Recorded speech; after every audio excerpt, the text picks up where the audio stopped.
How to move your dock on the second monitor using macOS. Go to Apple menu and select System Settings.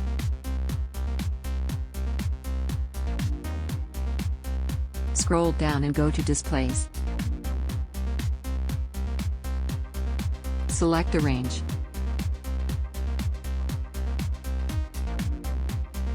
Move the white bar to the screen you want. The dock is set now on the second monitor. Thanks for watching. Subscribe and check other videos.